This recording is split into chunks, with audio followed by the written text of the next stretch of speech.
2వ అధ్యాయం 17వ వచనం. రాత్రికాల సమయంలో ఏ వాక్యం చెప్పను ప్రభు అని ప్రార్థన చేశాను. రేపు ఆరాధన కదా నాయన, రేపు ఏ వాక్యం చెప్పనని ప్రార్థన చేస్తున్నప్పుడు దేవుడు 2 మార్లు బయలుపరిచాడు ఈ మాట. ఆయన దిక్కులేని దరిద్రుల ప్రార్థన వైపు నిరాకరింపక వారి ప్రార్థన వైపు తిరిగి ఉన్నాడు. దేవునికి స్తోత్రం. యేసుక్రీస్తు ప్రభువు దిక్కులేని దరిద్రుల ప్రార్థన నిరాకరించలేదంట. దేవునికి స్తోత్రం. దేవునికి స్తోత్రం. అందరూ చెప్తుంది దేవునికి స్తోత్రం. దిక్కులేని దరిద్రుల ప్రార్థన త్రోసివేయలేదు ఆయన. కొంచెం నీకు బాధ కలగొచ్చాము కానీ మన వైపునే ఎవరున్నారయ్య అంటే యేసుక్రీస్తు ప్రభు ఉన్నాడు. దేవునికి స్తోత్రం. అప్పుడు నీకేం అర్థం అవ్వాలంటే, అవును నేను దిక్కులేను అండి, కానీ నా దిక్కు, అందరు చెప్పాలి, నా దిక్కు, మాకు దిక్కు నీవే దేవా. దేవునికి స్తోత్రం. మనకి దిక్కు ఎవరే అంటే దేవుడే మన దిక్కు. అర్థమవుతుందా? ఎవరండి?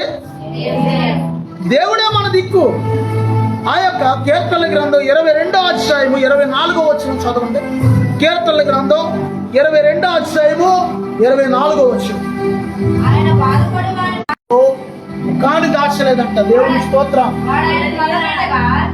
వాడు ఆయనకు మొర్ర పెట్టగా ఆయన ఆలకించెను. దేవునికి స్తోత్రం. అయ్యా వాక్యం అర్థమవుతుందా? అర్థమవుతుంది. మన మొర్ర ఆలకించే దేవుడు ఉన్నాడు. అర్థమవుతుందా? మన మొర్ర ఆలకించే దేవుడు ఉన్నాడు. దేవుడికి స్తోత్రం. నువ్వు మొర్ర పెట్టాలి. ముందు మొర్ర అంటే దానికి అర్థము కన్నీటితో కూడిన ప్రార్థన. దేవుడికి స్తోత్రం. సాధారణంగా ఆడవాళ్ళకి అలా అయిపోయారు, కానీ మగవాళ్ళకి కూడా కన్నీళ్ళు వస్తాయి. కానీ కొన్ని సందర్భాలను బట్టి ఎప్పుడో బాగా హృదయం గాయమైనప్పుడు వస్తుంది. ఏమన్నా బాగా హృదయ వేదన చెందినప్పుడు వస్తుంది. దేవునికి స్తోత్రం. ఇంట్లో భార్య భర్తలు ఉన్నారనుకో, ఇద్దరు కూర్చుని ఏడుతా ఉన్నారనుకో, ఒకరి మొహాలు ఒకరు చూసుకుని ఉపయోగం ఏముంది? అవునా? ఉపయోగం లేదుగా. కానీ దేవుడు అంటున్నాడు మన మొర్ర ఆలకిస్తాడంటే యేసయ్య. దేవునికి స్తోత్రం. ఆయన నువ్వు మొర్ర పెట్టినప్పుడు దేవుడు మొర్ర ఆలకిస్తాడంట. దేవునికి స్తోత్రం. కానీ ఇందులో ఒక ట్రిక్ ఏంటంటే మనం మొర్ర పెట్టనీకంటే చేస్తాడు అబ్బో. అమ్మ అర్థమవుతుందా? అంటే దేవుడికి నీ బలహీనతలు, నీ ఇబ్బందులు, నీ కష్టాలు, శ్రమలు, వ్యాధుల్లో, బాధలో, లేకపోతే నీ జీవితంలో జరుగుతున్న ఒత్తిడి మొర్ర పెట్టకోకుండా చేస్తాడు వాడు. దేవుడి వైపు తిరగకుండా చేస్తాడు వాడు. వెంటనే నీకు గ్రహింపు రావాలి. నా మొర్ర దేవుడు ఆలకిస్తున్నాడు, నా ప్రార్థన దేవుడు ఆలకిస్తున్నాడు. చాలా మంది అంటారు, నాతో చాలా మంది అక్కడక్కడ అంటుంటారు, అయ్యా మా కోసం ప్రార్థన చేయండి. అమ్మ అర్థమైంది? మా కోసం ప్రార్థన చేయండి. నేను చాలాసార్లు మారు వేషంలో వెళ్తాను పాంప్లెట్లు పరిచయం. ఎలాగా? నిజం. స్త్రీ చొక్క వేసుకుని వెళ్ళను, రంగు చొక్క వేసుకుని, బాగా నలిగిపోయిన రంగు చొక్క వేసుకుని, ఒక మామూలు వ్యక్తిలాగా హెల్మెట్ పెట్టిన, అవునా, ఒక మామూలు వ్యక్తిలాగా వెళ్తాను. పాంప్లెట్లు పాస్తుందని తెలియకూడదని చెప్పి మామూలుగా వెళ్తాను. చాలా మంది అక్కడక్కడ చూసి అయ్యా మా కోసం ప్రార్థన చేయండి. నేను అంటాను, అమ్మ నేను పాస్టర్ గారు నేను చెప్పలేదుగా, మీకు ఎలా తెలుసు అని అంటే దేవుడు పలికిస్తున్నాడు వాళ్ళతో. బాబు అయ్యా నేను పాస్టర్ గారు మీకు చెప్పలేదు కదండి, మీకు ఎలా తెలుసు? చొక్కా లేకపోయినా, సరైన చొక్కా లేకపోయినా దేవుడు వాళ్ళ హృదయంలో ఆ క్రియ కలిగిస్తున్నాడు. దేవునికి స్తోత్రం. దేవునికి స్తోత్రం.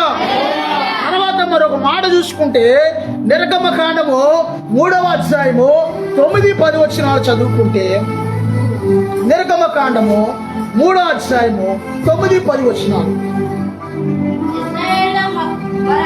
ఇశ్రాయేలీల మొర్ర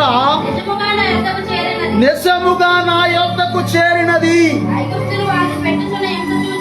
ఐగుప్తులో వారిని పెట్టుచున్న హింసను చూచితిని. కాగా రమ్ము నిన్ను ఫరో యొద్దకు పంపెదను. దేవునికి స్తోత్రం. అందరూ చెప్తుంది దేవునికి స్తోత్రం. ఎవరితో అంటున్నాడు దేవుడి మాట? ఐగుప్తులో గొర్రెలు కాసుకుంటున్నటువంటి మోషేతో దేవుడు ఏమంటున్నాడంటే, ఆ యొక్క ఇదిగో ఇశ్రాయేలీలు చాలా బాధపడుతున్నారు, వాళ్ళు మొరపెడుతున్నారు, వాళ్ళు హింసించబడుతున్నారు, వారందరూ మొర్ర నాకు వినబడింది అంటున్నాడు. దేవునికి స్తోత్రం. గతంలో ఒక ఆయన రాజకీయ నాయకుడు అనేవాడు, నేను ఉన్నాను అనేవాడు కదా, అది ఎక్కడదే ఈ పదంలో నేను ఉన్నాను అర్థమవుతుందమ్మా. ఆయన ఉన్నవాడు, ఆయన అనువాడు దేవుడు యేసయ్య. దేవునికి స్తోత్రం. ఆయన సృష్టిలో ఉన్నవాడు, ఆయన వినేవాడు, ఆయన ఏదైనా జరిగించగలిగిన వాడు ఆయన. దేవునికి స్తోత్రం. ఏదైనా చేయగలిగిన దేవుడు యేసుక్రీస్తు ప్రభు. దేవునికి స్తోత్రం. దేవునికి స్తోత్రం. మొర్ర ఆలకించిందంట. ఇశ్రాయేలీలు 430 సంవత్సరాలు బానిసలుగా ఉండి వాళ్ళు ఏం పని చేసేవాళ్ళు అంటే, ఫరో రాజు ఏం పని చేయించేవాడు అనుకుంటున్నారు వాళ్ళతో? ఫరో మా ప్రజలందరూ ఆరాధన చేసుకోవాలి రమ్మంటే ఫరో పంపించేవాడు కాదు ఇశ్రాయేల్. అమ్మ అర్థమవుతుందా? ఆరాధన అంటే పంపేవాడు కాదు. అర్థమవుతుందా? అంటే ఆరాధనకి రానియకుండా అడ్డగించే ఆత్మ ఏ ఆత్మ? ఫరో ఆత్మ. దేవునికి స్తోత్రం. వాళ్ళతో ఏం పనులు చేపించారయ్య అంటే ఇటుక పనులు చేపించారు. ఇటుక పనులు మట్టి అంతా కూడా తొక్కడం, దాన్ని అంతా కూడా మళ్ళీ తీసుకొచ్చి ఇటుకలు చేయటం, మళ్ళీ వాటిని కాల్చడం, పెట్టి చాకిరి చేపించారంట వీళ్ళతో. దేవునికి స్తోత్రం. సాధారణంగా ఒళ్ళు పులిసిపోయేటట్టుగా పని చేపిస్తున్నారు అనుకోండి ఎవరైనా మీతో, జాగ్రత్తగా. అసలు ఒంగున్న ఒళ్ళు పైకి ఎగరీయకుండా పని చేపిస్తున్నారు అనుకోండి, ఏం చేస్తారు చెప్పండి? పని చేస్తున్నారు కదా మీ దగ్గర ఎవరు లేయా, అసలు నిలబెట్టుకోకుండా పని చేసేవాడిని ఆ ఓటాడు ఈ ఓటాడు అన్ని చదివేస్తాం అనుకో, ఏం చేస్తాడంటే, బాబు నీకు అన్నవరా ఆయన, బాబు నేను చేయలేను బాబు ఈ పని అని చెప్పి భయపడతాడు. మనిషిని మనిషిలాగా చూడాలి మొదటగా మనం. దేవునికి స్తోత్రం. ఎంత కష్టపడేవాడికైనా ఈ రోజున 8 గంటలు కార్మికులకి కూడా ఒక చట్టం ఉంది. కార్మికులకి 8 గంటలు దాటి పని చేయకూడదు. ఒకవేళ ఎక్కువ పని చేస్తే ఎక్కువ జీతము ఇవ్వాలి అని ఒక విధానాలు ఉంది, కార్మిక చట్టం. దేవునికి స్తోత్రం. అర్థమవుతుందా? అక్కడ 8 గంటలు కాదు, ఇక పొద్దు అంత మానం కూడా పని చేపిస్తుంటే ఆ బాధపడలేక మేము చేయమంటే అని కొట్టేవాడు, కొరడాలతో కొట్టేవాళ్ళు. ఎవరినమ్మా? ఇశ్రాయేలీలు తిన్న దెబ్బలకి ఒక్కొక్కటి దెబ్బ తింటే చిన్నప్పుడు తాగిన పాలు తగిన దెబ్బలు. జేమ్స్ క్యాబుల్ అనే వ్యక్తి యేసుక్రీస్తు ప్రభు వేషం వేశాడు. ఆయన సిలువేస్తున్నప్పుడు ఆయనకి ఈపి మీద డమ్మీ చర్మం కట్టారు. సేమ్ యేసు ప్రభు లాగా ఉంటాయా నీ ముఖం? సినిమా షూటింగ్ తీయాలంటే వచ్చాడు. ఆయనకి యేసు ప్రభు తెలియదు బాబు. దెబ్బలు కొడుతుంటే ఆయన ఈ యొక్క కొరడా తప్పిపోయి డొక్కలో దిగిపోయింది. ఇలా లాంగానే డొక్కలో చీలిపోయి అన్నాడు అడుగట్టు. ఏంట్రా బాబు ఎంత కేకేశాడని తప్పమని షూటింగ్ ఆపేస్తే ఒక్క దెబ్బకే 16 కుట్లు పడినాడు. ఎన్ని కుట్లమ్మా? జ్వరం వచ్చేసిందంట. షూటింగ్ బాగుంది అనుకున్నాడు. ఆ షూటింగ్ చేస్తున్నందుకు సైతాన్ కోపం వచ్చింది. ఒక్క దెబ్బ కొడితే జ్వరం వచ్చేస్తే ఈయన డైరెక్టర్ని అడిగాడు, సినిమా డైరెక్టర్, నిజంగా యేసుక్రీస్తు ప్రభు ఎంత బాధపడ్డాడా అని అడిగాడు. కేవలం ఆయన పడిన బాధ 40% మాత్రమే మనం చూపిస్తున్నాం, ఎంతకంటే ఎక్కువ పడ్డాను. నాకు ఒక్క దెబ్బకే జ్వరం వచ్చేసింది, 16 కుట్లు పడి బాబోయ్ అని చెప్పి వెంటనే హాస్పిటల్ బెడ్ మీద ఆయన మోకాళ్ళుని యేసుక్రీస్తు ప్రభుని సొంత రక్షకుడిగా అంగీకరించాడు. దేవునికి స్తోత్రం. ఆయన షూటింగ్ జరుగుతుంటే ఓ పక్కనే పిడుగుపడింది.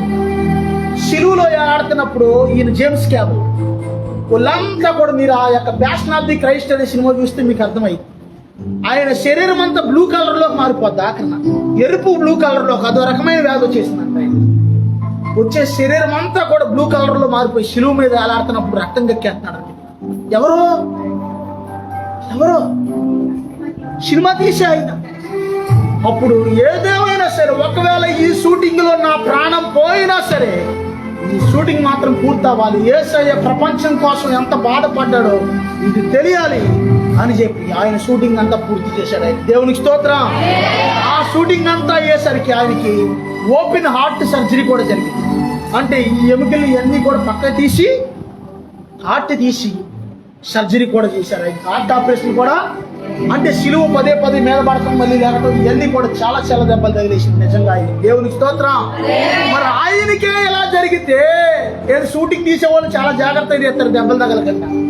మరి ఆయనకే ఎలా అయితే లోకరక్షకుడైన యేసుక్రీస్తు ప్రభువుకి ఎంత దగ్గర ఉంటది, ఎంత దగ్గర ఉంటది. వెట్టి చాకరి చేపిస్తున్నారు ఇశ్రాయేలీలతో. 430 సంవత్సరాల క్రితం ఉన్న ముత్తాత గుర్తొచ్చాడు. దేవుని స్తోత్రం. ఎవరో ముత్తాత, ఎవరో వారి ముత్తాతలు గుర్తొచ్చారన్నమాట. ఎవరో అబ్రహాం గుర్తొచ్చాడు. దేవుని స్తోత్రం.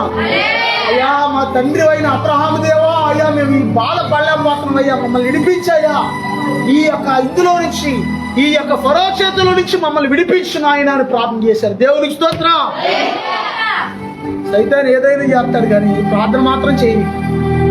ఎప్పుడు నన్ను అడిగో మాట, ఈ చీకటి ప్రభావాల నుంచి నన్ను విడిపించయ్యా, ఈ దురాత్మల నుంచి నన్ను విడిపించిన ఆయన, ఈ వ్యాధుల నుంచి నన్ను విడిపించు ప్రభా, ఈ ఆర్థిక ఇబ్బందుల నుంచి నన్ను విడిపించిన ఆయన, ఆర్థిక ఇబ్బందులకి కారణమైన ప్రతి శాపాన్ని తొలగించిన ఆయన అని అడిగావు ఎప్పుడన్నా?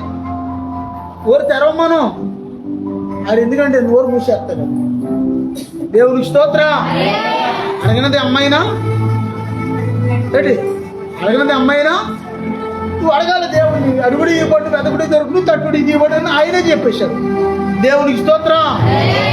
దేవునికి స్తోత్రం. వాళ్ళు వెట్టి చాకిరి చేస్తున్నప్పుడు ఆ బాధ భరించలేక, ఆ హింస భరించలేక, ఆ పోరాటం భరించలేక దేవుడికి మొర పెడితే మొర సాక్షాత్తు పరలోకమందున్న దేవుడి దగ్గర చేరుకున్నాడు. దేవునికి స్తోత్రం. మొర వెళ్ళొద్దంటారా? నిజంగా వెళ్ళొద్దంటారా?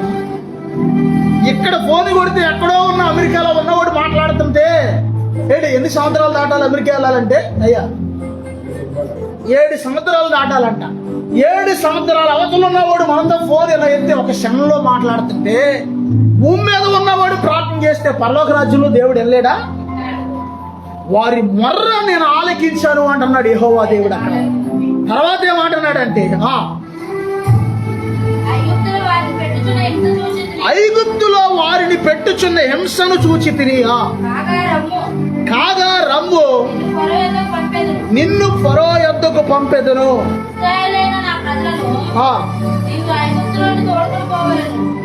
ఇశ్రాయేలీలైన నా ప్రజలను ఐగుప్తులో నుంచి తోడుకొని పోవాలను, అంటే తీసుకెళ్ళిపోవాలి అవతలకి, వేరే చోటికి తీసుకెళ్ళాలి అంటున్నాడు దేవుడు. దేవునికి స్తోత్రం. దేవునికి స్తోత్రం. మొన్నటి కాల సమయంలో నేను ఒక రోజున ప్రార్థన చేసుకుంటున్నా, జాగ్రత్తగా ప్రార్థన చేసుకుంటుంటే నేను ఒక ప్రభా ఈ రోజు పలానా ఊరి మీద నుంచి నేను ప్రయాణం చేస్తున్నాను మాంబేటి పరిచర్యకి. ఆ దారిలో ఇదిగో నేను అనేక మంది అనే జనాంగాన్ని ప్రభా నా చేతికి అప్పగించిన ఆయన అని ప్రార్థన చేస్తున్నా. ఏ మార్గంలో నేను వెళ్తున్నానో మొత్తం దేవుడు చెప్తున్నా. ముందు చెప్తుంటే దేవుడు ఏమంటున్నాడంటే, 1 సంవత్సరంన్నర క్రితం ఒక అతను పాస్టర్ గారి గురించి అన్నా నేను, ఆయనకు బాగోవట్లేదు అని అన్నాను. నీవు అదే మార్గంలో వెళ్తున్నావు కదా, ఆ పాస్టర్ గారి దగ్గరికి వెళ్ళి కొన్ని విషయాలు చెప్పాలి అని దేవుడు నాకు ప్రేరేపిస్తున్నాడు. దేవునికి స్తోత్రం. అది దేవుని పెళ్లి మార్గం. అప్పుడు ఆ పాస్టర్ గారి దగ్గరికి అని ఇంకో పాస్టర్ గారి దగ్గరికి వెళ్ళిపోయి, ఒకే లైన్లో 2 పాస్టర్లు ఉన్నారు. కేవలం ఇల్లే గ్యాప్. 2 పాస్టర్ల గారు కూడా పాపం వాళ్ళు హెబ్రోన్ మినిస్ట్రీ. వాళ్ళు హెబ్రోన్ వాళ్ళు ప్రార్థన చేస్తారా చేయరా? అమ్మా చెప్పండి. భక్త్ సింగర్ సావాసం మీకంటే ఎక్కువ చేస్తారు వాళ్ళ ప్రార్థన. మీరు సరిపోరు అసలు వాళ్ళ ముందు. వాళ్ళు చేసే ప్రార్థన, వాళ్ళు చేసే ప్రార్థనతో మీరు అక్కడ కూర్చుంటే గంట కాదు 2 గంటల ప్రార్థన చేస్తారు. వాళ్ళు ప్రార్థనకి ఎక్కువ ప్రాధాన్యత ఇస్తారు వాళ్ళు.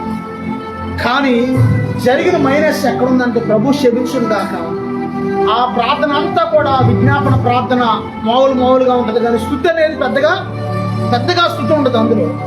నేను వెళ్ళేసరికి ఆ పాస్టర్ గారు ఒక ఆయనకి ఏమో సప్పిలెగిసి మానిపోయింది. పెద్ద పాస్టర్ గారికి 70 సంవత్సరాలు. ఆయనకి చాలా, ఆయన పేరు అబ్రహాం గారు. ఆయన కొంచెం అనారోగ్యంగా ఉండి ఇప్పుడిప్పుడే కోరుకుంటున్నాడు. నేను అన్నాను, అయ్యా పలానా ఆయన పాస్టర్ గారు మీరేనంటే, నేను కాదంటే ఆ పక్కనండి అన్నాను. అప్పుడు నేనేం చెప్పానంటే, అయ్యా ఎక్కువగా స్తుతులు చెప్తే మీకు చాలా మేలు కలిగిద్దండి, స్వస్థత వస్తుంది, విడుదల వస్తుంది, దురాత్మలు కాలిపోతాయి అని ఇవన్నీ స్తుతుల గురించే చెప్పాను వాళ్ళకి ఎక్కువగా. వాళ్ళకి చెప్పి మరలా ఇంకో చోటుకి వెళ్ళి ఆయన కూడా ఇంకో 2 గంటలు చెప్పాను. చెప్పి ఇవన్నీ చెప్పిన తర్వాత మళ్ళీ నా దారి నేను పరిచర్యకి అలాగ దేవుని పెళ్లి నుంచి ఆరిపాడు దగ్గర వెళ్ళి అలాగ కోయిలగూడెం మీద నుంచి అలాగ వచ్చారు. దేవునికి స్తోత్రం. దేవునికి స్తోత్రం. దేవుడు నీకు తెలియని విషయం తెలియజేయడం కోసం ఎవరిని పంపిస్తాడు అంటే ఆయన సేవకులను పంపిస్తాడు ఎప్పుడైనా. దేవునికి స్తోత్రం. దేవుని సేవకుడిలో నుండి దేవుడు నీతో మాట్లాడతాడు. దేవునికి స్తోత్రం. అర్థమైందా? ఇశ్రాయేలుని రక్షించడానికి ఎవరిని వెళ్ళమంటున్నాడు దేవుడు? మోషేని వెళ్ళమంటున్నాడు. వాళ్ళందరినీ నువ్వు విడిపించాలి అంటున్నాడు దేవుడు. దేవునికి స్తోత్రం. ఎంత మంచి దేవుడో చూడండి యేసయ్య. ఇంకో పాస్టర్ గారి దగ్గరికి వెళ్తే పాపం ఆయన అనారోగ్యంతో ఉన్నాడు. ఒక కన్నేమో పాపం కనపడతల్లా పాపం ఆయన, ఇంకో కన్ను పాపం కొంచెమే కనపడుతుంది. ఆయన కూడా అటు ఇటుగా ఉంది పరిచర్య. అయ్యా మా పిల్లలు హైదరాబాద్లో ముగ్గురు దేవుడి దేవాళ్ళు ముగ్గురు ఉద్యోగాలే, ముగ్గురు కొడుకు. నేను అక్కడికి వెళ్ళిపోదాం అనుకుంటున్నాను, హైదరాబాద్ వెళ్ళిపోదాం అనుకుంటున్నాను అన్నాడు ఆయన. ఈ అనారోగ్యాలు, ఈ బాధలు, ఈ పోరాటాలు, ఇబ్బందులు ఎందుకులే అని చెప్పి శుభ్రంగా అక్కడికి వెళ్ళిపోదాం అనుకుంటున్నాను. చూశారు ఎన్ని బాధలు. విశ్వాసులుగా దేల్లో బలమైన మినిస్ట్రీలో ఉన్న సేవకులు కానీ ఎన్ని ఇబ్బందులు చూడండి. వాళ్ళకు కూడా కొన్ని విషయాలు చెప్పి నా దారి నేను వెళ్ళిపోయాను. సాధారణంగా ఈ రోజుల్లో మనుషుల్లో ఎలా ఉందంటే పరిస్థితి, వీడికి మనకు తెలిసిన విషయాలు వీడికి చెప్తే మనకేమొస్తే నీకు తెలిసిన విషయం ఇతరులకు చెప్పాలి. ఆమేనండి.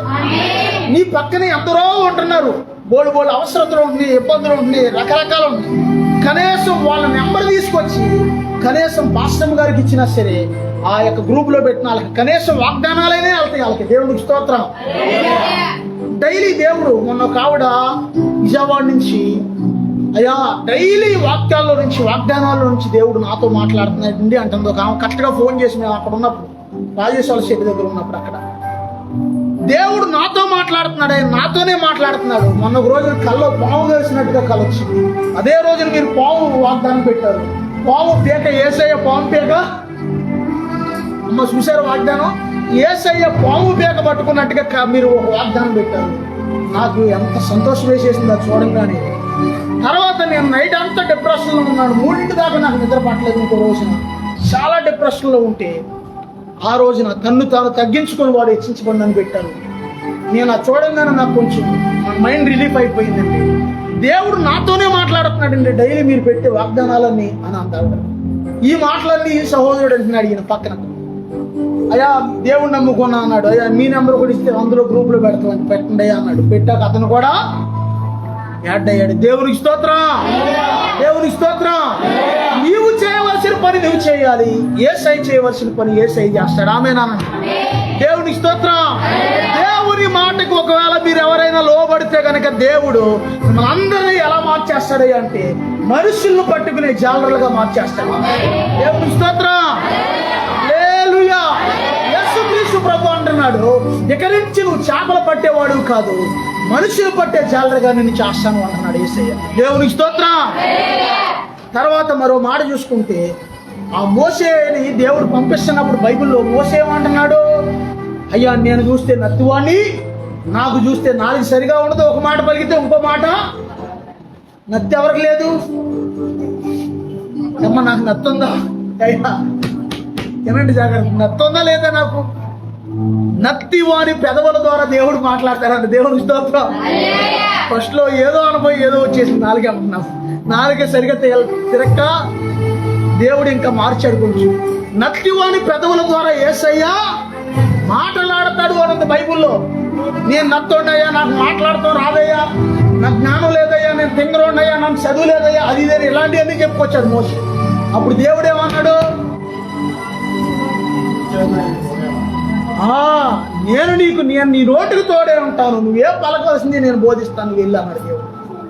ఫస్ట్లో నాకు ట్రైనింగ్ లేదు కాబట్టి నా ట్రైనింగ్ యేసయ్య పాదాలే నా ట్రైనింగ్.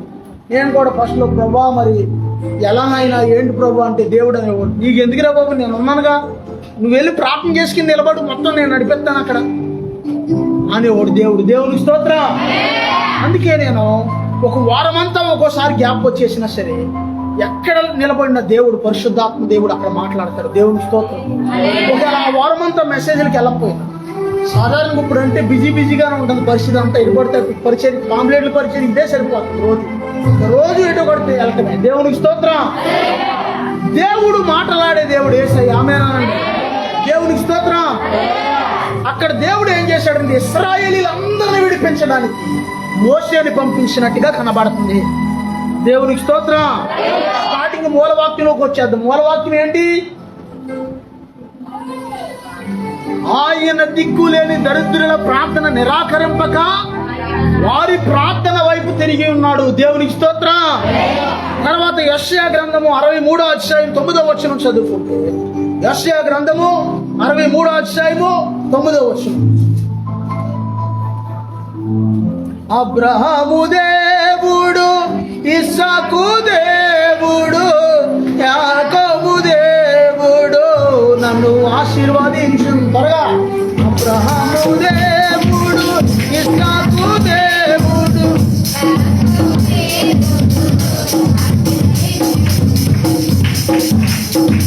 దేవుని స్తోత్రం.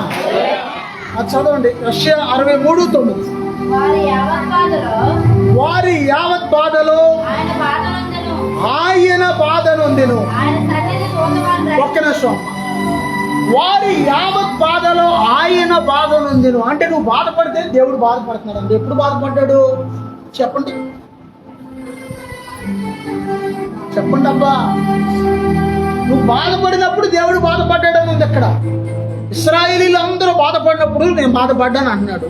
ఇప్పుడు ఈ కాలంలో ఆ వాక్యాన్ని మనకు అనువదించుకుంటే నువ్వు బాధపడితే దేవుడు బాధపడతా అన్నాడు. ఎప్పుడు?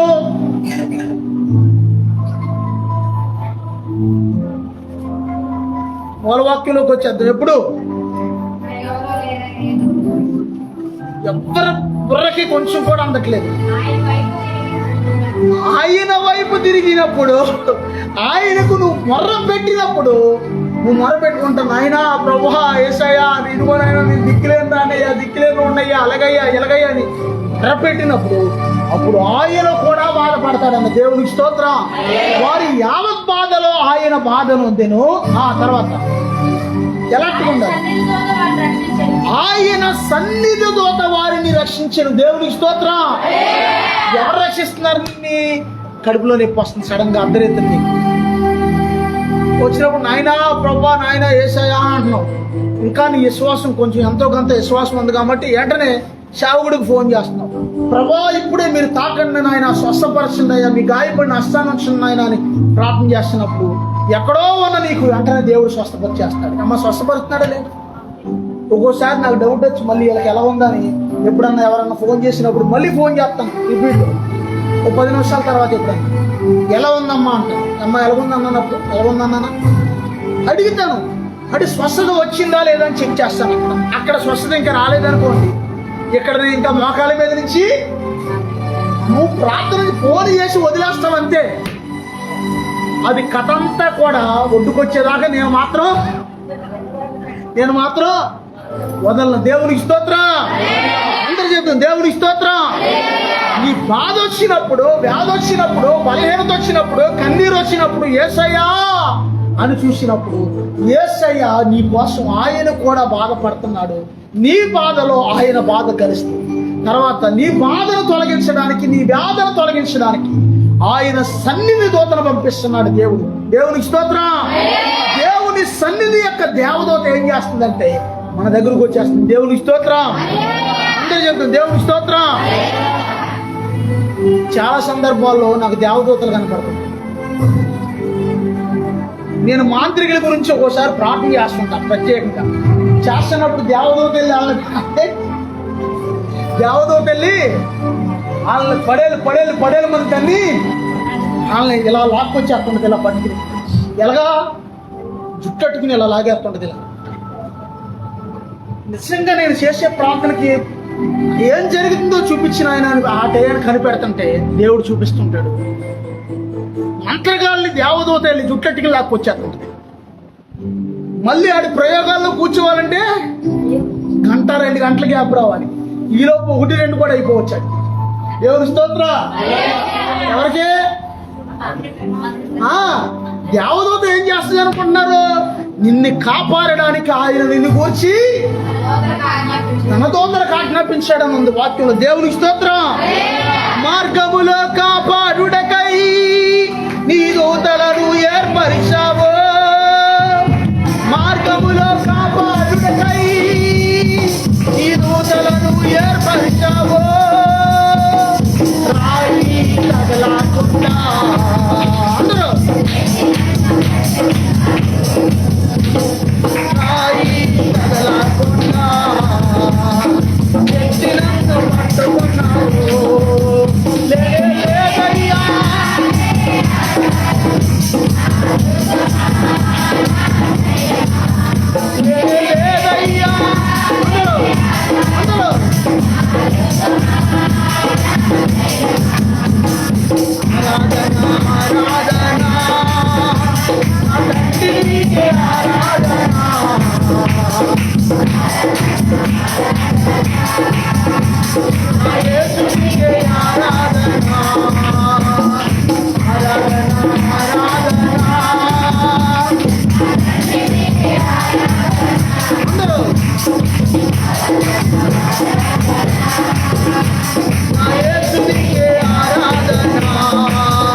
నుంచి కూడా అత్తమానం చేయను నేను.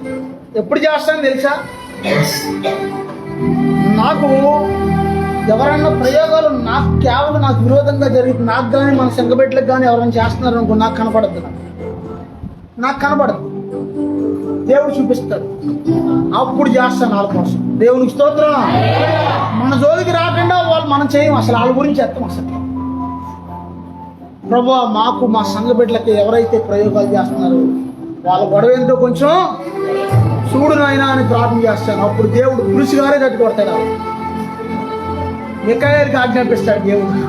మిఖాయేలు వెళ్ళాడంటే మొత్తం పురుషుకొచ్చేస్తాడు. ఇంకేమి మిఖాయేలు మైకేల్ అంటారు, మైకేల్ ఏంజిల్.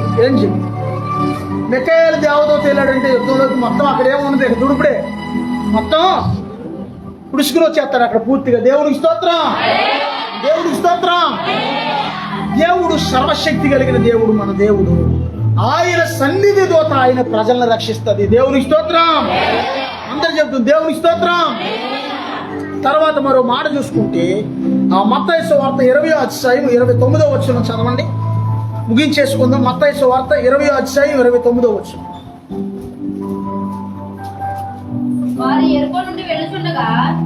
వారు ఎరుకో నుండి వెళ్ళుచుండగా బహుజన సమూహం ఆయన వెంట వెళ్ళి, ఇదిగో త్రోవ పక్కన కూర్చున్నా. ఒక్క మాట గమనించండి. ఇప్పుడు చాలా మంది యేసు ప్రభువుని నమ్ముకున్నారని సర్టిఫికెట్లు తీసేస్తున్నారు, అవి తీసేస్తున్నారు, ఇది తీసేస్తున్నారు, ఏయో చేస్తున్నారు కదా. ఇప్పుడు కాదు యేసు ప్రభువుని ప్రజలు వెంబడించడం, ఆ కాలంలోనే బహుజన సమూహం ఆయన వెంబడించారట. దేవుని స్తోత్రం. ఇంకా క్లియర్ గా చెప్పాలంటే బహుజన సమూహాలు అంటే దానికి అర్థం మన చట్ట ప్రకారంగా ఇప్పుడున్న చట్టాల్లో చెప్పాలంటే ఎస్సీలు, ఎస్టీలు, బీసీలు వీళ్ళందరినీ కలిపి బహుజనులు అంటారన్నమాట. దేవునికి స్తోత్రం. బహుజన ప్రజలు యేసుక్రీస్తు ప్రభువుని వెంబడించారంట ఆ దినాల్లో. దేవుని స్తోత్రం. వెంబడిస్తే ఇద్దరు గురుడివారు యేసు ఆ మార్గమున వెళ్ళుచున్నాడని విని, ప్రభువా దావీదు కుమారుడా మమ్మల్ని కరుణింపమని కేకలేశారు. దేవునికి స్తోత్రం. నీలో ఒక బలహీనత ఉంది, జాగ్రత్తగా ఉండండి. నీలో ఒక బలహీనత ఉంది, లేదా నీలో ఒక వ్యాధి ఉంది, లేదా నీకో సమస్య ఉంది, నీకో ఇబ్బంది ఉంది. గుడ్డి వాడుకున్న జ్ఞానం కూడా నీకు లేకపోతే ఎలాగా? గుడ్డోడుకున్న జ్ఞానం కూడా, ఏ గుడ్డోడు? దేవునికి స్తోత్రం. గుడ్డు వాడుకున్న జ్ఞానం కూడా లేకపోతే ఎలాగా? వాడికి ఏమర్థమైందంటే యేసు ప్రభు వాడికి ఇనికిడి గ్రహించాడు. యేసు ప్రభు వెళ్తున్నాడు ఈ మార్గంలో. జనాలందరూ ఏంటి బాబు ఏమైందంటే నజరేయుడైన యేసుకి, ఆ దినాల్లో యేసు అనే పేరు కలిగిన వాళ్ళు చాలా మంది ఉన్నారు. నజరేయుడైన నజరేతులో పెరిగాడు కాబట్టి ఆయన నజరేయుడైన యేసుక్రీస్తు ప్రభు ఈయన వెళ్తున్నాడు ఈ మార్గంలో అని జనమంతా అనుకుంటుంటే ఎన్నాడు ఈ గుడ్డోడు. దేవునికి స్తోత్రం. అప్పటికే ఆయన స్టోరీ చాలా కథలుగా వేశాడు, కానీ ఎప్పుడు పట్టుకుందామా అని చూస్తున్నాడు. ఆయన కరెక్ట్గా టయానికి ఆయన వచ్చేసాడు దగ్గరికి. ఎక్కడికమ్మా? ఆ మార్గము గుండా వచ్చాడు యేసయ్య. ఆ యేసయ్య వచ్చేసరికి దావీదు కుమారుడా యేసో మమ్మల్ని కరుణించిన ఆయన నరికినాడు. దేవునికి స్తోత్రం. అరవపతి ఎలా వస్తుంది నీకు విడుదల? యేసు ప్రభు వారే మనకు మాదిరి. యేసు ప్రభు వారు ఆ దినాల్లో, భూమి మీద ఉన్న దినాల్లో ఉపవాసంతోనూ కన్నీటితోనూ రోదనతోనూ అరిసి ప్రార్థన చేశాడంటే యేసయ్య. దేవునికి స్తోత్రం. అరమ్మంటే వీధిలోకి వెళ్ళి యేసయ్యా మన అరమ్మని కాదు అర్థం. వాడు చర్చిలో పాట పాడుతున్నాడంట. ఆ చీర ఈ కోక ఈ చీర అంటున్నాడంట. మాస్టర్ గారు రానిగానే ఆ చీర అన్న పాటకి యేసయ్యా అని కలిపేశాడంట. ఎరా ఇంతకుముందు చీర అన్నావు, కోక అన్నావు, ఏదో పాడవురా, నువ్వు ఏంట్రా యేసయ్య అని కలిపో, ఇది నిజంగా యేసయ్య పాటేనా? లేదు బాబాయ్ ఇది యేసయ్య పాటే బాబాయ్ అని. ఈయనకేం మనసులో స్పిరిట్ అంగీకరిస్తున్నా. ఏంటి ఈ మధ్యన ఎవరు పడితే వాళ్ళ పాటలు కట్టేస్తారు, ఒకవేళ ఇలాంటి పాటలు ఉన్నాయంటావా యేసయ్య పాటలు అని అనుకున్నాడు. ముందు 2-4 అడుగులు ఎదరికేసాక ఈయన ఆత్మ ఒప్పుకోట్లా. అరే మర్యాదగా నిజం చెప్పరా, చెప్పకపోతే దెబ్బ చంపేస్తా అన్నాడు. కోపం వచ్చేసింది ఈయన బాగా. అంతకుముందు ఒక రౌడీ షేట్ అబ్రహాం అయ్య గారని, అరే మర్యాదగా చెప్పరా నాకు చాలా కోపం వస్తుందంటే, బాబాయ్ కొట్టనంటే చెప్తాను బాబాయ్ అంటున్నాడు. కొట్టలు దేవరా నిజం చెప్పరా బాబాయ్ సినిమా పాటే బాబాయ్ భయం వేసింది బాబాయ్ కొడతావని, అందుకే చెప్పలేదు బాబాయ్. రేపు నువ్వు మారవరా, చర్చిలో ఉండి కూడా నువ్వు సినిమా పాట పాడుతున్నావు అంటే, సినిమా పాట ఎంత ఆకర్షణీయంగా ఉంటుందంటే మనిషికి. సినిమా పాట ఒకసారి పొరపాటున ఏదైనా మనకు బాగా నచ్చిన పాట విన్నామంటే అది మన హృదయంలో మెదులుతానే ఉంటుంది కాదు, అది వెళ్ళదు వేగా మన హృదయంలో అది ఆడతానే. ఒకసారి నువ్వు వదిలేస్తావు, అది మాత్రం లోపల పురుగు మెదులుతానే ఉంటుంది. సినిమా పాట పాడేస్తుంటుంది హృదయం. తెలుసా మీకు అవశ్యం అమ్మ తెలుసా? ఒక పాస్టర్ గారు గొప్ప దైవశీరుడు, ఆయన కారులో వెళ్తుంటే ఆడు అబద్ధాలు ఆడు తీగాడు అనే పాట పడుతుందంట. ఆ పాట ఈయన ఇంటికి వెళ్ళాక ఆ పాట వచ్చేస్తున్నాను నోట్లో నుంచి. ఆడు అబద్ధాలు ఆడు తీగ ఆడు అని వచ్చేస్తుంది పాస్టర్ గారు. అబద్ధాలు ఆడేది ఎవరో? పాపాను అబద్ధానికి జనకుడు అని ఉంది. దేవునికి స్తోత్రం. ఈ బర్తులోమయ్య అనే గుర్తువాడు యేసుక్రీస్తు ప్రభువుని గుర్తించాడు. ఆమేనానండి. ఈ దినాల్లో ఇంకా చాలా మంది యేసయ్యని గుర్తించలేకపోతున్నారు. గుర్తించకపోతే ఎవరికి నష్టం? ముగిచ్చేస్తున్నానండి. ఎవరికి నష్టం అర్థమవుతుందా? కొన్ని సంఘాల్లో కొంతమంది వాయిద్యాలు వాయించరు, చప్పట్లు కొట్టరు. బైబిల్లో క్లియర్గా ఉంది, చప్పట్లు కొట్టి యెహోవాను కనపరచండి, సంగీతములతోను వాయిద్యములతోను యెహోవాను కనపరచున్నాము. దేవునికి స్తోత్రం. చప్పట్లు కొట్టుకోకుండా మనం హల్లెలూయా అనుకోకుండా వాయిద్యాలు వాయించుకోకుండా ఉంటే ఏమొస్తుంది అంటే స్వస్థత రాదు, కానీ నిద్ర వస్తుంది. అక్కడ నిద్రాత్మేలు కూడా చేస్తా. అలా ఉంటే అర్థమవుతుందా? అలా ఉండకూడదు. దేవుడిని ఎల్లప్పుడూ కూడా మనం స్తుతిస్తే స్తుతిని స్థితిని మార్చేస్తా. ఆమేనా? దేవుని స్తోత్రం. ఈ బర్తులోమయ్య గుడ్డివాడు దావీదు కుమారుడా మమ్మల్ని కరుణించాను పదే అడగగానే వెంటనే యేసయ్య వెనక్కి వచ్చేసాడు. దేవుని స్తోత్రం. దావీదు కుమారుడా మమ్ము దాటిపోకయ్యా, నజరేతు వాడా మమ్ము విడచిపోకయ్యా.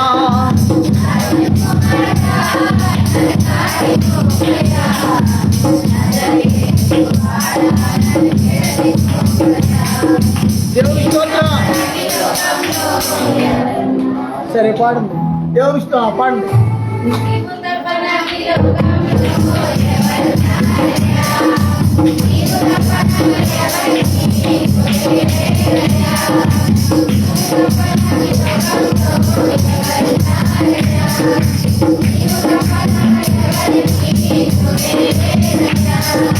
దావీదు కుమారుడా నన్ను దాటిపోకయ్యా, నజరేతు వాడా నన్ను విడచిపోకయ్యా. దావీదు కుమారుడా అందరూ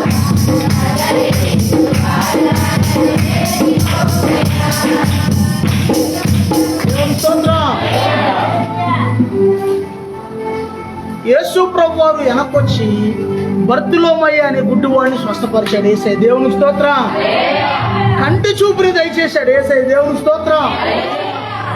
కంటి చూపుని దయచేశాడు.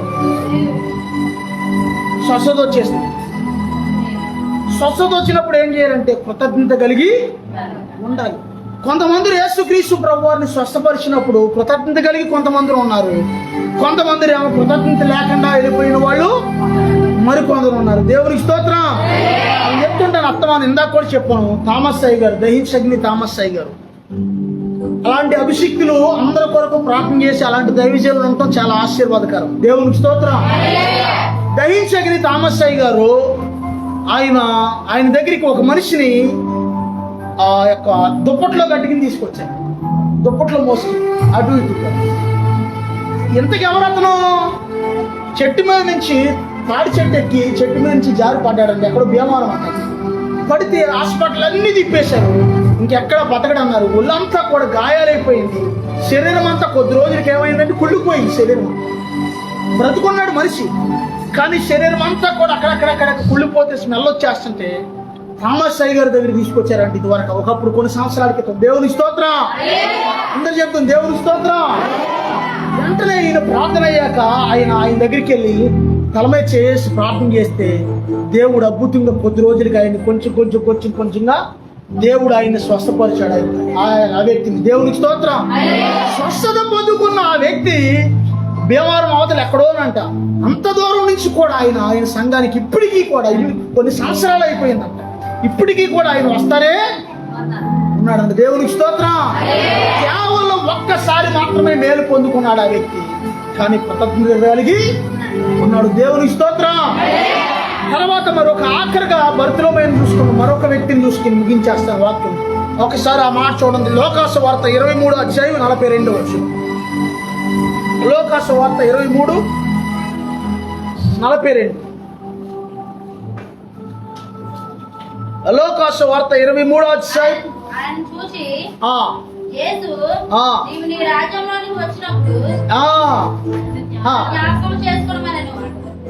ఇక్కడ అసలైన విషయానికి వచ్చేసాం. ఇప్పుడు ఎక్కడున్నాడు యేసయ్య? శిలువ మీద ఉన్నాడు యేసయ్య. శిలువ మీద ఎలాడుతున్నాడు యేసయ్య? చేయ రావట్లేదు, కాలు రావట్లా, శిలువ మీద ఉన్నాడు. సాధారణంగా మేకులు కొట్టి ఈ బాధలు వద్దు కానండి, ఎప్పుడైనా మీ ఇంటి దగ్గర వాసన ఉంటే జస్ట్ ఇలా పట్టుకెళ్ళి ఒక 5 నిమిషాలు ఉన్నాను చూద్దాం. అయ్యి ఉంటారు, పురుషులు ఉంటారా? ఒక 5 నిమిషాలు, ఎక్కువ 5 నిమిషాలు ఉండు. చాలా గొప్పడు. ఇలా పట్టుకుని కొంచెం ఆలాడితే ఇలా పట్టుకుని ఉండి ఒక 5 నిమిషాలు. కాళ్ళల్లో మేకులు ఉన్నాయి, చేతుల్లో మేకులు ఉన్నాయి, తలలో ముళ్ళ కిరీటం ఉంది, తలమటి రక్తం గారిపోతుంది, కన్నులు కూడా చూడడానికి కనపడతలా, రక్తంతో తడిచిపోయింది కనుగుడ్లు కూడా. యేసుప్రభు శిలువ మీద ఎలాడుతున్నప్పుడు ఒక దొంగ తన తప్పు తాను తెలుసుకుని వాడు గ్రహింపు వచ్చింది. ఈయన లోకరక్షకుడు, ఈయన దేవుని కుమారుడు అని గ్రహింపు వచ్చింది. వాడు కూడా శిలువ మీద ఎలాడతా ఒక దొంగోడు, అయ్యా నీ రాజ్యంతో వచ్చినప్పుడు మమ్మల్ని కూడా ఒకసారి జ్ఞాపకం చేసుకుని నన్ను కూడా అన్నాడు ఒక మాట. ఎలా? అప్పుడు యేసుప్రభు వారు వెంటనే ఇలా తిరిగాడు. ఇడిదిరు ఉన్నవాడు నేడే నాతో కూడా పరదేశిలో ఉంటావు అన్నాడు. ఆయన దిక్కులేని దరిద్రుల ప్రార్థన వైపు తిరిగి ఉన్నాడు అని రుజువు అవుతుంది అక్కడ. దేవునికి స్తోత్రం. సులువులో ఎలాడుతున్నటువంటి ఒక దిక్కులేని వ్యక్తి, దొంగోడే, దిక్కులేని వ్యక్తి, వేద వ్యక్తి, ప్రాణం పోయే సమయంలో అయ్యా నీ రాజ్యంతో వచ్చినప్పుడు నన్ను జ్ఞాపకం చేసుకున్నప్పుడు నేడే నాతో కూడా తల తిప్పి మరీ మాట్లాడుతున్నాడు యేసయ్య అక్కడ. దేవునికి స్తోత్రం. నేడే నాతో కూడా పరదేశంలో ఉంటావు. దేవునికి స్తోత్రం. దేవునికి స్తోత్రం. అందుకే యేసయ్య ఎవరయ్యా అంటే, యేసయ్యకు ఉన్న మరో పేరు దిక్కులేని దరిద్రుల ప్రార్థన ఆలకించే దేవుడు. దేవునికి స్తోత్రం. చాలా మంది అక్కడక్కడ అన్యులు సహోదరులు, కొంతమంది బంధువులు ఉన్నారు, హిందూ బంధువులు, నా బంధువులు, వాళ్ళు కూడా చాలా సందర్భాల్లో జాగ్రత్తగా చాలా సందర్భాల్లో అడుగుతుంటారు, అయ్యా మా కోసం కొంచెం ప్రార్థన చేయండి, మా కోసం కొంచెం. ఏంటి ప్రార్థన చేస్తే ఏమైంది అమ్మా? వాళ్ళకు కూడా గ్రహింపు వస్తుంది. ప్రార్థన చేస్తే యేసయ్య అద్భుతం చేస్తాడు అక్కడ. దేవునికి స్తోత్రం. ప్రార్థన జరిగితే యేసయ్య ఆయన చేయవలసింది ఆయన చేస్తాడు అని చెప్పి. దేవునికి స్తోత్రం. అందుకే నువ్వేం చేయాలంటే నువ్వు దేవుని వైపు తిరగాలి ముందు మొదటిగా. చాలా మంది ఈ దినాల్లో ఎలా ఉన్నారంటే లోకం వైపు, లోకంలో మునిగిపోయి తిరుగుతున్నారు అక్కడక్కడ. దేవునికి స్తోత్రం. చచ్చిపోయిన చేప ఏం చేస్తుందంటే ప్రవాహానికి కొట్టుకెళ్ళిపోద్ది, ఆనమాలు మీకు అది. కానీ బ్రతుకున్న చేప ఏం చేస్తుందంటే ప్రవాహానికి ఎదురెత్తిదంటది. దేవునికి స్తోత్రం. అంటే నువ్వేం చేయాలంటే నీ సమస్యలు, ఇబ్బందులు, కష్టాలు, శోధనలు అన్నీ పక్కన పెట్టి నువ్వు ప్రభు వైపు తిరిగితే ఖచ్చితంగా దేవుడు నీకు సహాయము చేస్తాడు. దేవుడు నీ ప్రార్థన ఆలకిస్తాడు. అందుకే మనం దేవుని వైపు చూడాలి, దేవుని వైపు తిరగాలి. దేవునికి స్తోత్రం. నీవే కావాలయ్యా, నాతో రావాలయ్యా, నీవే కావాలయ్యా, నాతో రావాలయ్యా, యేసు నీవే కావాలయ్యా.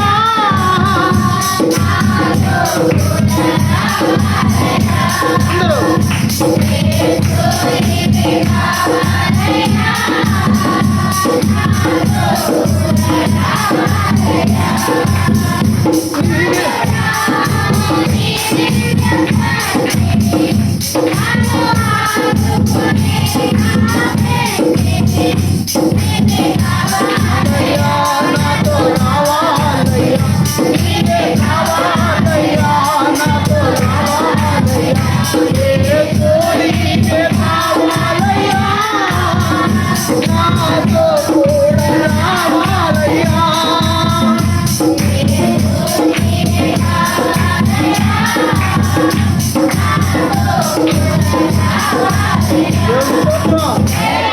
పాటకి నాకు చాలా దగ్గర అనుబంధం ఉంది. చెప్పన వద్ద 1 నిమిషమో 2 నిమిషాలు పడుతుంది. చెప్పన వద్ద. నేను లోకంలో ఉన్న దినాల్లో ఎక్కువగా నేను స్టీవెన్సన్ గారు పాటలు వినేవాడిని, దేవుడి పాటలు, ఈ పాటలు. ఒక రోజున నేను పెద్ద లోయలో జాగ్రత్తగా వెళ్ళండి, పైనుంచి లోయలో ఇలా పడిపోతున్నాయి, సినిమాల్లో లాగా. ఎక్కడో ఉంది లోయ, పెద్ద కొండ, ఎత్తైన కొండ నుంచి లోయలో ఇలా పడిపోతున్నాయి. ఇలా పడిపోతున్నప్పుడు నేను యేసు నీవే కావాలయ్యా, నాతో రావాలయ్యా అని పాట పాడుతున్నాను. దేవుని స్తోత్రం. ఆ పాట పాడుతున్నంగా ఏమైందంటే కింద పడినట్టుగా కనపడలా, పైనుంచి పడుతున్నట్టు కనపడింది కానీ కింద పడలేదు. తీరా కళ్ళు తెరిస్తే ఇక్కడ ఉన్నాను. ఎక్కడ ఏ కాలంలో? ఈ కాలంలో ఇక్కడ ఉన్నాను. దేవుని స్తోత్రం. అంటే ఆ లోయలో నశించిపోకుండా దేవుడు నన్ను, అంటే పాతాళం అనే అగాధంలో పడకోకుండా దేవుడు నన్ను ఎప్పుడైతే ప్రభా నీవు నాకు కావాలన్నా నాతో రావాలయ్యా అని నేను అడిగాను, దేవుడు నన్ను పట్టుకున్నాడు. అగాధపు లోయ నుంచి ఆయన చేతితో నన్ను పైకి లేపాడు. దేవుని స్తోత్రం. ఏమి బండ మీద బండ, యేసుక్రీస్తు అనే బండ మీద నిలబెట్టాడు యేసయ్య నన్ను. దేవుని స్తోత్రం. అందుకే దేవుడు మనకు తోడే ఉంటే మనకంతా కూడా ఎల్లప్పుడూ జయమే. ఆమేన్. ఆయన సన్నిధి దూత మనతో వస్తే మనకంతా జయమే. దేవుడి పరిశుద్ధ వాక్యం దీవించును గాక. అందుకే దేవుడు వాక్యం సెలవిస్తుంది, దిక్కులేని దరిద్రుల ప్రార్థన నిరాకరింపక వారి ప్రార్థన వైపు దేవుడు ఆలకించి తిరిగి ఉన్నాడు. దేవునికి స్తోత్రం. దేవుడి కొద్ది వాక్యం దీవించును గాక. ప్రార్థన చేసుకుందాం ప్రభు సన్నిధిలో. ప్రభా సహాయం చేయనైనా, అయా నీ సన్నిధిలో నాయనా, అయా ఇదిగోనైనా మాకు దిక్కు నీవేనాయనా. అయా నీ సన్నిధిలో ప్రియమైన బిడ్డలారా, ఎందరో ఎన్నో సందర్భాల్లో ఒకవేళ మిమ్మల్ని అవమానపరిచారేమో నాకు తెలియదు, ఏ స్థితిలో మీరు ఉన్నారో నాకు తెలియదు. ఇదిగో దేవుడు మాట్లాడుతున్నాడు. ఒకవేళ ఈ లోకంలో నీవు ఎక్కడైనా సరే ఇదిగో అవమానించబడ్డావేమో, నిందించబడ్డావేమో, బాధించబడ్డావేమో, వేధించబడ్డావేమో, భయపడవద్దు, బాధపడవద్దు. ఇదిగో ఆయనే మన దిక్కు, ఆయనే మన ఆధారం, ఆయనే మన ఆశ్రయం. ఇదిగో ఒకవేళ ఏమీ లేదని నేను చిన్నగా చూశారేమో మనుషులు, బాధపడవద్దు. ఇదిగో ఇశ్రాయేలీయులు ఐగుప్తులో మొరపెడుతున్నప్పుడు వారి వేదన, వారి బాధ, వారి హింసను దేవుడు చూసి మోషే అనే రక్షకుడిని అక్కడికి పంపించాడు. ఇదిగో సర్వలోకాన్ని రక్షించడానికి యేసుక్రీస్తు ప్రభు సిలువెక్కాడు. యేసుక్రీస్తు ప్రభు వారు ఇదిగో సిలువలో రక్తంతో తడిసిపోయాడు. ఆయన సిలువలో ఎలాడుతున్నాడు. అయినా సరే సిలువలో దొంగ చేసిన ప్రార్థన వైపు తిరిగి ఉన్నాడు. సిలువలో దొంగ అంటున్నాడు, ప్రభా అయ్యా నీ రాజ్యంతో వచ్చినప్పుడు నన్ను కూడా జ్ఞాపకం చేసుకోవాలని ఒక్క మాట అంటే యేసయ్య ఇదిగో ఒక్క క్షణం సిలువలో వేలాడుతా దొంగ వైపు తిరిగి ఉన్నాడు యేసయ్య. మన ప్రార్థన ఆలకించే దేవుడు, మన యావత్ బాధలో ఆయన కూడా బాధ ఉండే దేవుడు, మనల్ని కాపాడడానికి ఆయన సన్నిధి దూతను పంపించే దేవుడు ఆయన. ఇదిగో మనల్ని రక్షించడానికి సహాయం చేసే దేవుడు. ఇదిగో భక్తులమయ్యే గుడ్డివాడు ఇదిగో నోరు తెరిచి అరుస్తున్నాడు, దావీదు కుమారుడా నన్ను కరుణించు అని. ఇదిగో నీకు ఏ ఇబ్బంది అయితే ఉందో, నీకు ఏ సమస్య అయితే ఉందో, నీకు ఏ పోరాటం అయితే ఉందో దేవుడి దగ్గర చెప్పు. యేసయ్యా నన్ను కరుణించయ్యా, యేసయ్యా నన్ను కరుణించు ప్రభా, యేసయ్యా నన్ను స్వస్థపరిచయ్యా, యేసయ్యా నాకు అద్భుతాలు జరిగించు నాయన, యేసయ్యా నన్ను బాగు చేయను ఆయన, యేసయ్యా నాకు ఆర్థిక సహాయం దయచేయను, యేసయ్యా నా స్థితిగతులు మార్చు నాయన, యేసయ్యా నా పరిస్థితులు మార్చేయాలని అడుగు. ఇదిగో వాడైతే గట్టిగా అరుస్తున్నాడు. యేసుక్రీస్తు ప్రభువు తిరిగి వెనక్కి వచ్చేదాకా అరుస్తూనే ఉన్నాడు. ఇదిగో నీకు ఏదైతే దేవుడి దగ్గర నువ్వు కావాలో అది నోరు తెరిచి దేవుని దగ్గర సిగ్గుపడకుండా దేవుని సన్నిధిలో ప్రభువా నాకు సహాయం చేయనైనా, ప్రభువా నా ఎడ్ల కృప చూపించు నాయన, నా ఎడ్ల కృప చూపించు నాయన ప్రభు సన్నిధిలో ప్రార్థన చేసుకున్నాను.